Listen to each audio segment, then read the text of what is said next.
Kita spill sedikit di dalam rumah HTMA. Kali ini bagian tempat sembahyang, tempat sholat. Ya, kita sering sebut musola ya. Jadi praying room lah gitu. Ini ruang sholat.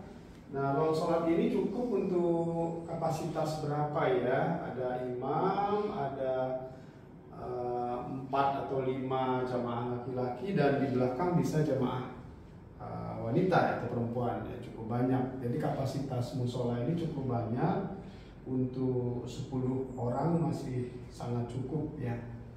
Nah, di musola ini ada beberapa fasilitas ya. Yang pertama ada space tempat sholat, karpet cukup besar, kemudian juga ada AC-nya, jadi sholat bisa dalam suasana yang sejuk ya. Kemudian ini ada lemari kecil untuk menyimpan sesuatu tentang keperluan sholat, mulai dari mukena, sajadah, dan perlengkapan sholat. Ini juga ada gantungan pakaian sholat. Kemudian pemandangan keluar juga cukup asik, karena begitu kita melihat keluar jendela ada bunga ya, bunga kencana ungu. Ya, itu. Kemudian di sini ada rak yang ada Al-Qur'an, ada buku-buku yang bisa digunakan selama kita di musola. Ya. Itu sedikit situasi atau musola di rumah HTMA. Nah, pada kesempatan kali ini sekalian saya ingin berbagi sedikit pengalaman dan pandangan hidup tentang apa sih yang membuat seseorang berhasil dalam hidupnya. Pengalaman saya ya, atau pengamatan lah ya, ada tentu saja keberhasilan itu tidak lepas dari rajin belajar, rajin membaca, dan kesungguhan dalam melakukan ikhtiar. Ya. Baik, sebelum kita lanjutkan, sekali lagi, ini kita sambil bersantai di ruangan sholat atau musola di dalam rumah HTMA. Ya, sambil setelah sholat, saya ingin sedikit bercerita sambil kita tunjukkan musola ini seperti apa. Ya, tidak, cukup sederhana aja, tidak terlalu rumit atau complicated, namun space-nya cukup lapang untuk sembahyang atau untuk sholat ya. Untuk ngaji, baca Quran, dan membaca sambil lesehan begitu. Ada beberapa buku. Kalau membaca di tempat duduk bisa di sebelah sana. Baik, kita lanjut ke topik yang tadi, sambil kita bersantai di ruang sholat rumah HTMA ini. Dari observasi saya, kembali ke topik tadi, bahwa sebuah keberhasilan tentu tidak lepas dari kesungguhan dalam menjalankan ikhtiarnya, kemudian rajin membaca dan rajin belajar, terus menambah ilmu dan informasi, membaca banyak buku, belajar banyak hal yang positif, sehingga kemampuan dan pengetahuan kita bertambah. Namun, kesungguhan dan rajin belajar, rajin membaca saja tidak cukup. Banyak orang yang sungguh-sungguh rajin belajar membaca, tapi masih belum sukses. Apalagi orang yang tidak bersungguh-sungguh dan tidak mau belajar, ya, tentu sulit untuk sukses. Namun, yang sudah sungguh-sungguh dengan sepenuh hati melakukan ikhtiar, rajin belajar dan membaca, menurut saya, pengamatan saya, harus disupport oleh 4 perilaku sukses. 4 perilaku sukses itu, yang pertama adalah saya menyebutnya dengan perilaku yang bermanfaat atau kemanfaatan, helpfulness. Jadi seorang yang sukses itu perilakunya bermanfaat. Bukankah khairun nas anfa'uhum linnas? Sebaik-baik manusia, sebaik-baik orang adalah yang paling banyak bermanfaat baik untuk orang lain, memberikan manfaat kepada masyarakat secara luas. baik itu keluarganya, saudaranya maupun masyarakat yang lain. Ya, itu faktor yang pertama. Contoh, apa kemanfaatan itu? Kemanfaatan itu bisa material, bisa non material ya, bisa juga berupa nasihat, berupa masukan, berupa pertolongan. Ya, kalau material tentu dengan mudah ya, bisa membantu, donasi, segala macam. Tapi yang non material juga tidak kalah banyaknya, baik itu tenaga, pikiran ya, mulai dari menyingkirkan batu atau duri di jalan, menolong orang yang sudah sepuh mungkin, sudah lemah. Kemudian ketika kita masuk ruangan, kita membuka pintu duluan sehingga yang lain mudah memasuki ruangan. Itu adalah contoh-contoh kecil tentang kemanfaatan. Jadi perilaku sukses itu adalah perilaku yang orang itu membawa manfaat, membawa kemudahan dan pertolongan kepada orang lain. Ya, bisa disebut dengan memberi, ya, bukan selalu mengambil begitu. Orang yang tidak sukses biasanya lebih suka mengambil manfaat, jarang sekali memberikan manfaat. Misalnya ketika orang lain yang bekerja, dia tinggal menikmati hasilnya misalnya. Itu orang yang mengambil manfaat. Sedangkan orang sukses selalu adalah orang yang suka berikhtiar, melakukan prosesnya dengan sungguh-sungguh. Kadang-kadang biasa saja dengan hasil. Dia lebih senang pada tahap prosesnya daripada hasilnya. Begitu. Itu yang pertama. Jadi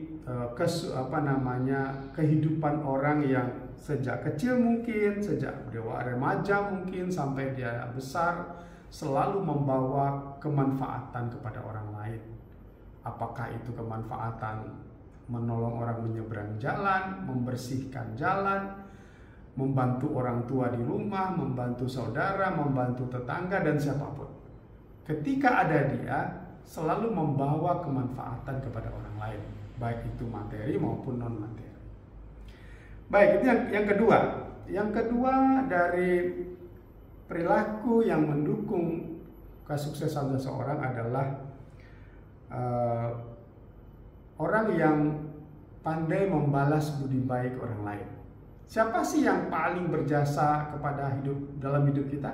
Tentu saja orang tua kita, guru kita, teman, tetangga, saudara, dan lain-lain. Nah, mereka orang yang sukses, orang yang pandai membalas budi baik orang lain, terutama tentu kepada kedua orang tuanya, guru-gurunya, temannya, saudaranya, dan siapapun yang pernah memberikan pertolongan dan berbudi baik kepada dia. Kemudian yang ketiga, orang yang pandai bersyukur dan berterima kasih.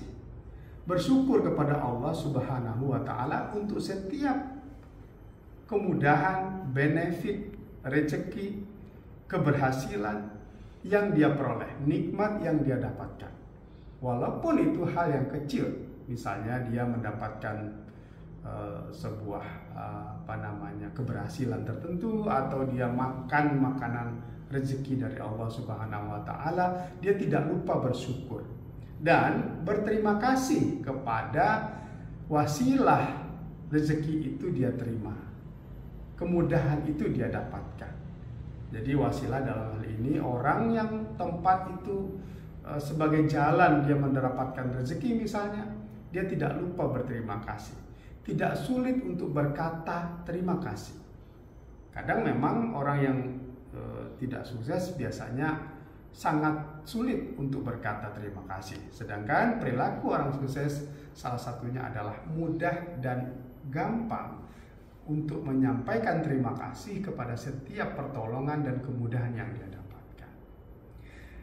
Dan yang keempat, yang terakhir, perilaku orang sukses adalah menjaga diri dari yang haram, menjaga diri dari harta haram, makanan haram, dan fasilitas yang haram. Jadi dia selalu mencari yang baik, yang halal, yang thayyib, yang baik, yang berkah. Demikian yang keempat ya.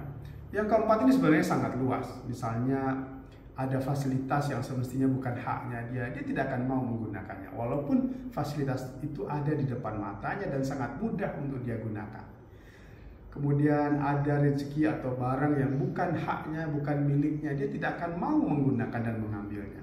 Jadi dia selalu menjaga kesucian dan kebersihan dirinya dari hal-hal yang haram dan fasilitas yang haram. Ya, itu kurang lebih 4 perilaku atau karakter atau kebiasaan dari orang-orang yang sukses. Sebenarnya kalau kita merefer ke salah satu ayat Al-Quran, surat Al-Qariyah, Al-Quran surat 101, di ayat 6 itu Allah berfirman, A'udzubillahi minasyaitonirrajim. Ayat 6 Al-Qariyah, Quran surat 101. Famma man thaqulat mawazinu. Famma man thaqulat mawazinu fahuwa fi 'isatir radiyah. Siapa yang berat timbangan kebaikannya, kemanfaatannya, maka dia akan berada dalam kehidupan yang menyenangkan, kata Allah. Memang konteks ayat ini adalah tentang akhirat, tetapi tentu ini adalah formula umum yang bisa juga terjadi di dunia. Ya, tentu secara teliti perhitungan dan hisabnya ada di akhirat. Namun bisa juga ditafsirkan ayat ini relevan dengan kehidupan di dunia. Bila seseorang sejak kecilnya, sejak remajanya, sejak akhir baliknya sampai dewasa yang berat timbangan kemanfaatannya, insya Allah dia akan berada dalam kehidupan yang sejahtera, yang menyenangkan, yang bahagia. Sebaliknya, wa amma, ini ayat 8 dan 9, wa amma man khaffat mawazinu fa ummuhu hawiyah.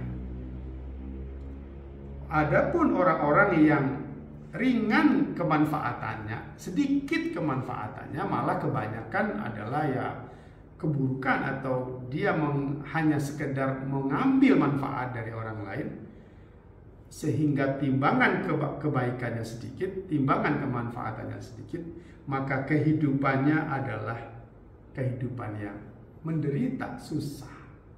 Ya, jadi dari 4 perilaku orang sukses tadi, mulai dari kemanfaatan, kemudian yang kedua adalah membalas budi baik orang lain, kemudian pandai bersyukur dan berterima kasih, dan yang terakhir menjaga diri dari yang haram dan fasilitas haram.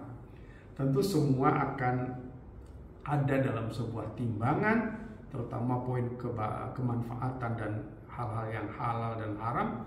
Nah, ketika timbangan kemanfaatan dan kebaikannya besar, dipupuk dan dikumpulkan, dikoleksi, selalu ditimbun sejak kecil, remaja dan dewasa, insya Allah pada akhirnya orang itu akan berada dalam kehidupan yang menyenangkan, kehidupan yang sejahtera dan kesuksesan. Sedangkan sebaliknya, orang yang kemanfaatannya sedikit, orang yang kemanfaatannya tipis dibandingkan dengan keburukannya yang banyak, atau selalu mengambil manfaat dari orang lain yang banyak, pada akhirnya kehidupannya bisa dikatakan kehidupan yang susah dan sulit. Ya, demikian sedikit sharing atau berbagi observasi atau pengamatan saya dengan dalam berjalannya waktu selama kehidupan yang saya lalui. Kita ngobrol, kita berbagi sambil duduk santai di ruang sholat rumah ETMA ini. Ya, demikian sedikit cerita, sedikit visualisasi dari ruang sholat musola di salah satu ruang yang ada di rumah ETMA. Insya Allah di lain waktu kita bisa bicara yang lain lagi dari rumah ETMA. Terima kasih banyak, semoga manfaat.